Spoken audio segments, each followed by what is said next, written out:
우리가 방금 읽은 이 본문의 말씀은 누가복음을 제외한 마태와 마가, 요한복음에 공통적으로 기록된 말씀입니다.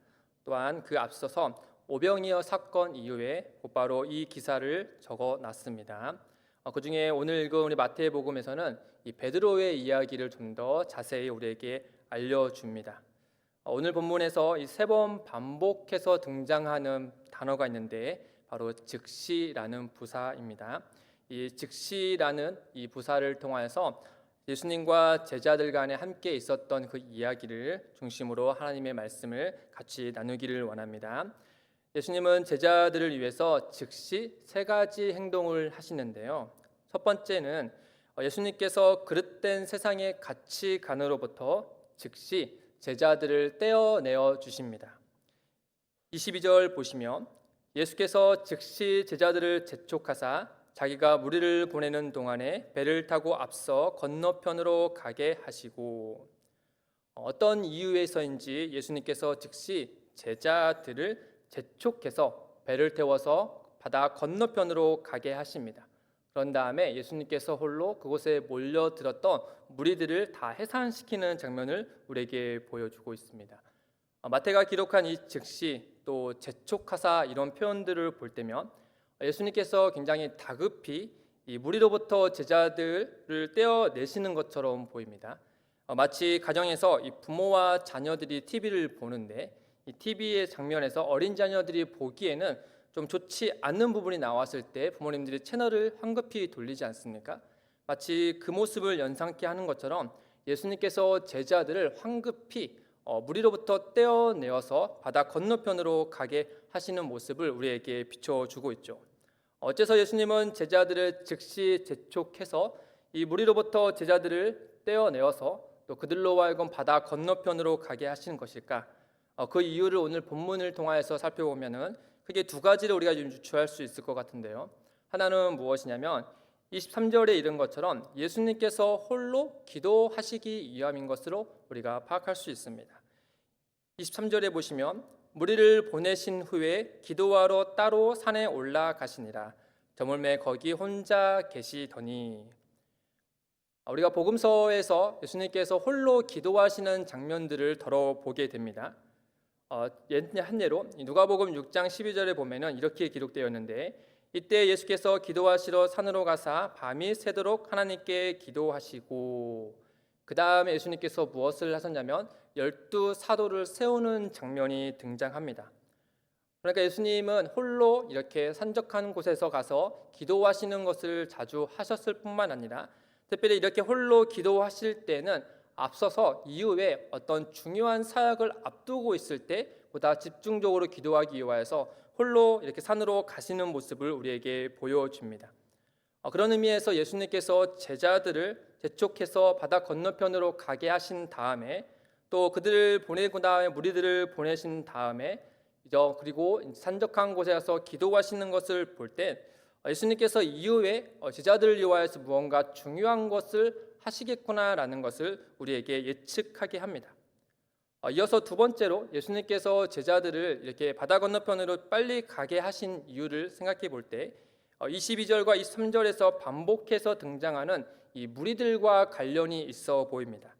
22절에 보시면 자기가 무리를 보내는 동안에 배를 타고 앞서 건너편으로 가게 하시고, 또 23절에 보시면 무리를 보내신 후에 기도하러 산에 올라가시니라.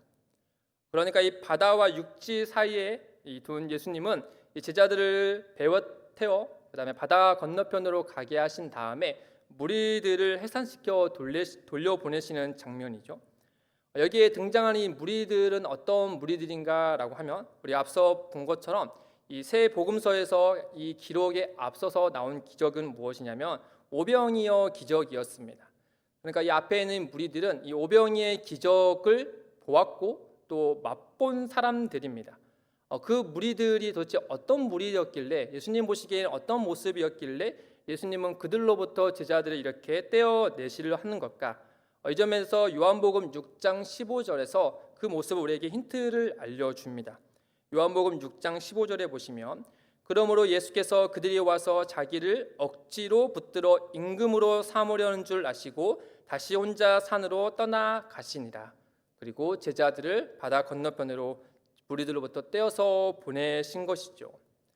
오병이어 기적을 맛본 무리들은 예수님이야말로 참으로 오실 그 선지자라고 믿고 따랐습니다. 그러면서 그들이 어떤 행동을 했냐면 예수님을 억지로 붙들어 임금으로 삼으려 했다라고 하는 것이죠. 왜 억지로 붙들어서 임금으로 삼으려 했을까? 그들이 예수님을 임금으로 삼아서 무엇을 바라고 있는 것일까? 그리고 이런 무리들 속에서 예수님은 어째서 제자들을 떼어내려고 하시는 것일까? 제자들이 그 본 무리들의 모습 속에서 그 무리들은 예수님을 향하여서 어떤 임금으로 세우려고 했냐? 바로 소위 정치적, 군사적, 경제적으로 아주 화려한 그리고 이전과 다윗과 같은 영광을 누리는 이 땅에서의 그 영화를 누릴 수 있는 왕으로서 예수님을 임금으로 세우려 했다라고 하는 것이죠. 그런 모습을 알아들었던 이 제자들의 모습 속에서 그러니까 그 무리들이 이렇게 동요하고 있고 예수님을 억지로 왕으로 삼으려는 예수님과 정반대되는 생각 속에서 그 모습을 보았던 것처럼 이 무리들도 이와 같은 모습 속에 있었던 것처럼 이 제자들도 그 무리들의 이런 예수님에 대해서는 그릇된 인식이 슬며시 스며들어 있었다라고 하는 것이죠. 우리가 잘 알고 있던 것처럼 제자들도 예수님을 따랐을 때 그 십자가 이후에 또 부활하신 예수님을 만나기 전까지 이 제자들이 예수님을 따랐던 이유들은 바로 이 제자들의 자리 논쟁에서 보였던 것처럼 예수님이 임금이 되시면 자리에서 하나는 오른편에 하나는 좌편에 오르고 싶은 마음을 예수님께 노골적으로 비추지 않았습니까? 그러니까 제자들이 이 무리들이 이와 같은 예수님을 억지로 왕으로 삼으려 했을 때 이 제자들도 내심 그 모습을 기대하고 그와 같이 예수님에 대해서 기대했다라고 하는 것이죠. 예수님은 그런 모습으로부터 제자들을 보호하시고자 그런 그릇된 메시아 간에서부터 제자들의 사고를 보호하시고자 그들을 무리로부터 떼어내셨다라고 하는 겁니다. 이 모습을 보면은 이 제자들에게뿐만 아니라 오늘을 살아가는 우리 성도들에게도 이 동일한 모습이 나타나지 않나 생각이 듭니다. 우리 예수 그리스도를 믿음으로 말미암아 새 사람이 되었음에도 불구하고 죄의 유혹에 취약하여 자꾸만 옛 사람의 습관을 따르려고 하죠. 우리의 삶의 주인 되신 예수님의 자리를 대신하여서 그 자리에 자꾸 돈과 성공과 자녀와 건강을 우선하여 세우려고 합니다. 성도는 우리 구주 되신 예수 그리스도를 우선하여서 하나님 나라를 위한 돈과 성공과 자녀와 건강 등에 따라오게 해야지만 반대로 이런 것들이 우선되게 하여서 예수님은 단지 이와 같은 것들을 성취하기 위한 필요로 전락시키는 그와 같은 우를 범할 때가 우리에게 덜어 있는 것 같습니다. 세상에 만연한 이 자기 중심적인 사고가 신앙에도 슬며시 들어와서 우리의 중심에 자리 잡은 나머지 이 신앙생활을 일종의 성공을 위한 전략적인 수단으로 만들어 버리는 경우가 우리에게도 이와 같은 모습이 있다라고 하는 것이죠. 제자들과 마찬가지로 말이죠. 예수님은 이런 제자들에게 이 세상의 그릇된 생각과 믿음이 들어오는 것을 막고자 그들을 무리들로부터 즉시 떼어내어 바다 건너편으로 가게 하십니다. 그런데 문제가 생깁니다. 이 제자들이 배가 이 바다에서 큰 공경을 만나게 된 것이죠. 이 물리적인 거리로는 한 1시간 정도면 충분히 건널 수 있는 거리인데 무려 그 바다에서 6시간 이상을 고난을 당한 것으로 우리에게 알려줍니다.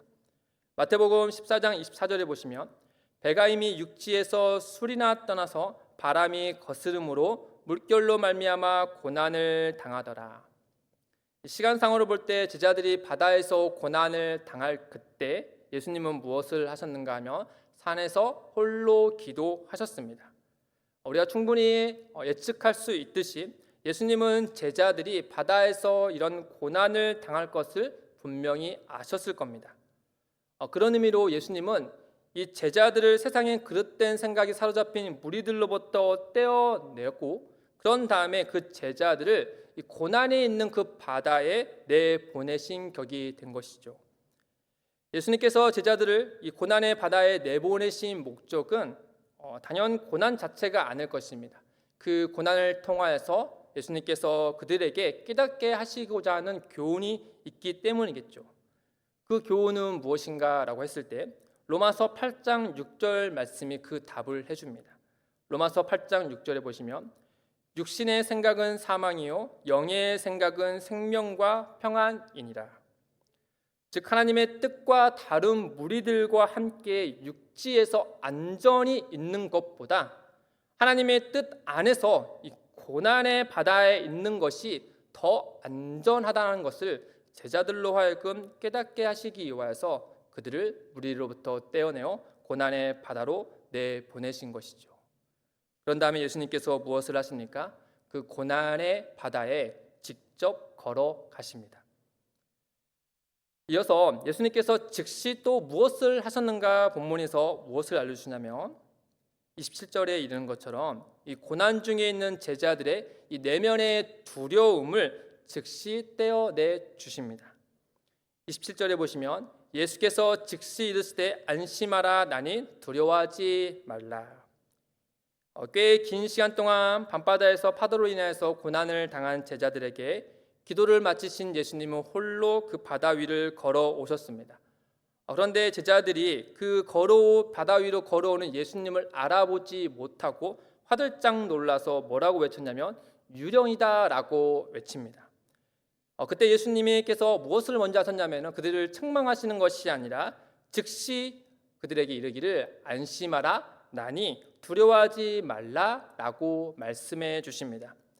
마치 불에 타지 않는 떨기 나무를 보고 놀란 모세에게 하나님께서 임재하여 그에게 나다 여호와 하나님이시다 라고 말씀해 주셨던 것과 마찬가지로 예수님은 이 유령이라 착각하고 두려워하고 있는 그들에게 나타나셔서 안심하라 나니 두려워하지 말라 라고 그들을 그런 내면의 두려움으로부터 벗어날 수 있도록 해주십니다. 이 점에서 우리가 아무리 어두운 곳에 있다 하더라도 이 제자들은 어떻게 이 방금까지 같이 있었던 그 예수님을 보고도 알아보지 못한 채 유령이다라고 말할 수 있었을까? 그 이유는 그들이 고난 중에 있었을 때 예수님을 찾지 않았기 때문입니다. 당시의 제자들의 마음 상태를 다 확인할 수는 없겠으나 오늘을 살아가는 우리가 경험한 바에 의하면 그들이 고난 중에 예수를 찾지 않았기 때문에 예수님을 알아보지 못했겠구나라고 생각할 수 있습니다. 우리도 보통 평소에는 예수님을 못 알아볼 일이 없습니다. 허나 마음에 분주하고 또 심각한 걱정과 무거운 고난 중에 있을 때 그때 우리의 모습을 되돌아보며 우리는 너무나도 쉽게 예수님의 존재를 잊어버리곤 합니다. 예수님을 찾는 것보다 당장 눈앞에 보이는 해결 가능한 세상의 방법을 찾으려고 하지 않습니까? 남들의 이야기를 듣는 것에 더 귀를 기울인 나머지 하나님께 기도하며 하나님의 뜻을 구하는 것에 소홀히 합니다. 나와 같은 문제를 해결한 세상의 사람들의 모습을 눈여겨본 탓에 하나님의 말씀에 마음의 안식을 찾으려 하지 않죠. 예수님이 계심의 그것을 우리가 알매도 불구하고 우리의 이런 연약함은 예수님을 찾기보단 익숙한 세상의 방법에 귀를 기울이고 찾는 습성이 있습니다. 제자들도 마찬가지였던 것이죠. 그렇게 제자들은 고난 중에 예수님을 찾지 않았지만 우리 예수님은 이 고난 당한 제자들을 그대로 내버려 두지 않으시고 즉시 찾아와서 또 그들에게 즉시 말씀해 주셨습니다. 그리고 그들의 마음의 중심을 단단히 붙잡아 주셨죠. 사랑하는 성도 여러분, 어쩌면 제자들이 예수님이 오셨음에도 불구하고 알아보지 못한 것처럼 또 다른 예로 엠마오로 가는 두 제자가 그 부활하신 예수님을 알아보지 못했던 것처럼 우리도 역시 늘 찾아와 우리에게 문을 두드리시는 그 예수님을 우리가 보고도 또 알아보지 못하고 있지 않나 우리 자신을 돌아보게 됩니다. 사업의 문제, 또 가정과 자녀의 문제, 또 분주한 세상의 일과 무거운 짐의 그 고난에 우리의 마음을 온통 빼앗긴 나머지 우리에게 찾아오시고 우리의 마음을 두드리시는 그 예수님을 알아보지 못한 채 우리는 세상의 것만 바라보고 있지 않나 우리 자신을 말씀 앞에 들여다봐야 할 것입니다.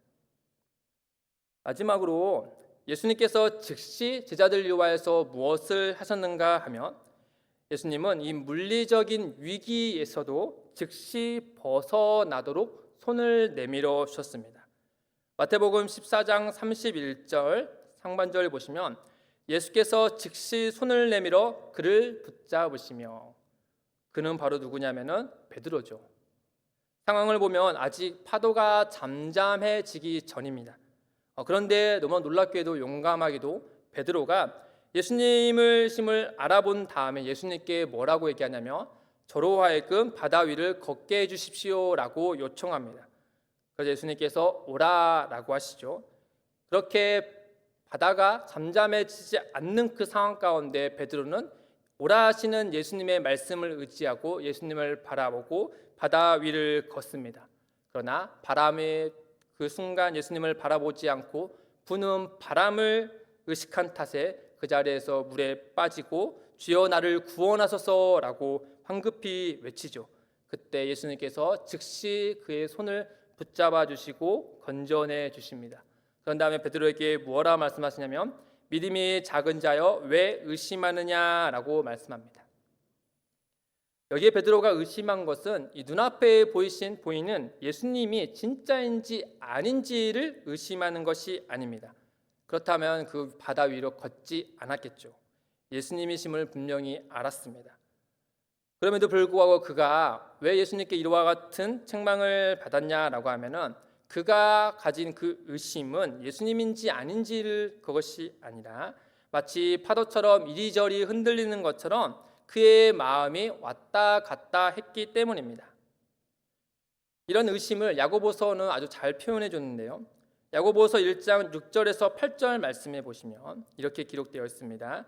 오직 믿음으로 구하고 조금도 의심하지 말라. 의심하는 자는 마치 바람에 밀려 요동하는 바다 물결 같으니 이런 사람은 무엇이든지 주께 얻기를 생각하지 말라. 두 마음을 품어 모든 일에 정함이 없는 자로다. 의심은 곧 하나님을 불신하는 것보다는 오히려 두 마음을 가진 것이다 라고 우리에게 말씀해 주고 있는 것이죠. 그러니까 베드로는 그 물 위를 걷는 동안에 무엇을 했냐면 두 마음을 품은 겁니다. 그 안에서 갈등이 일어난 것이죠. 하나는 이 몸에 배어있는 위험에 대한 이런 감각, 그것을 신뢰하고 또 그것으로부터 벗어나야겠다라는 생각이 있었겠죠. 그와 동시에 오라고 하신 그 놀라운 기적을 일으키시는 예수님께서 오라고 하신 그 예수님에 대한 믿음이 서로 충돌한 것입니다. 그리고 결국에는 그 충돌로 인하여서 물에 빠지고 만 것이죠. 이러한 베드로의 태도는 실은 다른 제자들과 또 우리에게도 언제나 일어나는 일이곤 합니다. 말씀 앞에 우리 자신을 정직히 들여다보면 이 고난이 닥칠 때 우리 안에는 믿음과 의심이 공존하는 것을 발견하게 되죠. 어떤 상황 속에서 하나님을 신뢰하는 믿음을 밝히 보이면서도 한편으로는 이 불안과 두려움의 그림자가 믿음을 가리우기도 합니다. 평소에 고난을 당할 때 하나님을 의지하고 또 기도하기를 힘쓰며 또 여러 성도에게 도고 기도를 부탁하며 여러 번 이겨낸 경험이 있다며 소위 우리 안에 이런 믿음의 근력이 있다면 우리는 이런 믿음의 위기를 잘 이기고 또 벗어날 수 있을 것입니다. 그러나 반대로 우리에게 이러한 믿음의 근력이 쌓여있지 않고 평소에 그러한 노력을 기울이지 않다면 우리는 언제나 이런 갈등 속에서 베드로와 같이 물속에 빠지는 일들이 빈번하게 될 것입니다. 그런데 예수님께서는 그런 빠져있는 베드로에게 책망부터 하시는 것이 아니라 오히려 그에게 즉시 손을 내밀어 그 베드로를 건져내어 주시고 함께 배에 오르셨습니다. 그러자 거센 바람이 잠잠해졌습니다. 배에 있는 제자들이 일제 예수님께 절하며 이렇게 고백했습니다. 우리 33절 말씀을 한번 같이 읽겠습니다. 진실로 하나님의 아들이로소이다.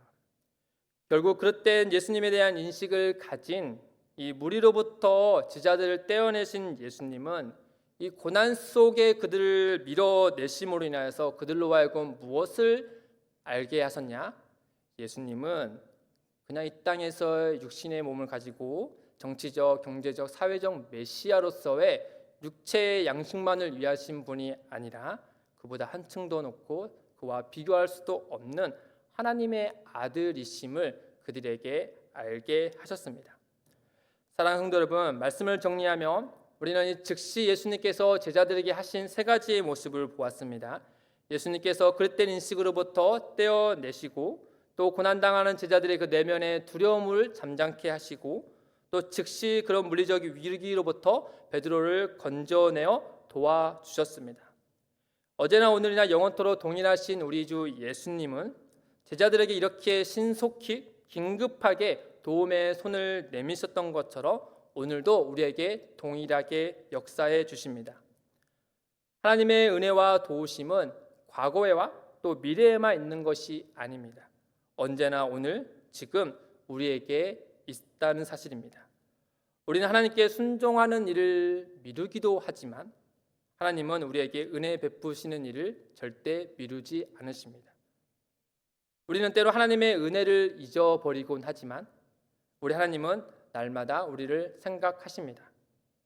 그러니 이제 우리도 하나님의 아들이신 예수 그리스도를 가장 먼저 생각하시고 믿으시고 어떠한 상황에 있더라도 예수님을 나의 구주로 따르시기를 주님의 이름으로 소망합니다.